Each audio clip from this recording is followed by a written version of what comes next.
গণদাবি বাস্তবায়নের পথে হাঁটছে না অন্তর্বর্তী সরকার। এই দাবি উপেক্ষা করলে রাজপথে নামার হুঁশিয়ারি দিয়েছে জামায়াতে ইসলামী। ঘোষণা করা হয়েছে নতুন কর্মসূচি।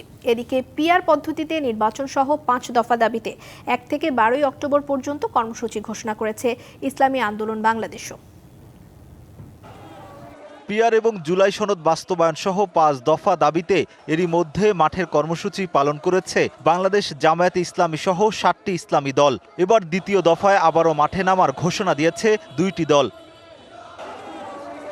মঙ্গলবার দুপুরে মগবাজারের কেন্দ্রীয় কার্যালয়ে সংবাদ সম্মেলনে জামায়াতের সেক্রেটারি জেনারেল নতুন কর্মসূচির কথা জানান।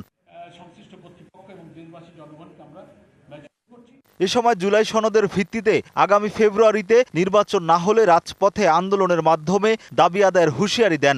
ন্যাশনাল কনসেনসাস কমিশন দুইটা দায়িত্বই তার উপরে যায়, আমরা তার দৃষ্টি আকর্ষণ করছি।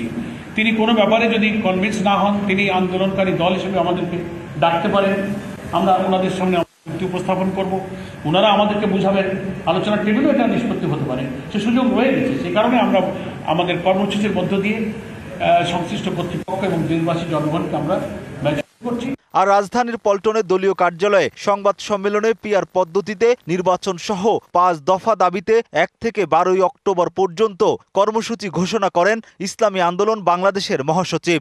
আমরা সরকারের দায়বদ্ধকে জাগ্রত করতে চাই।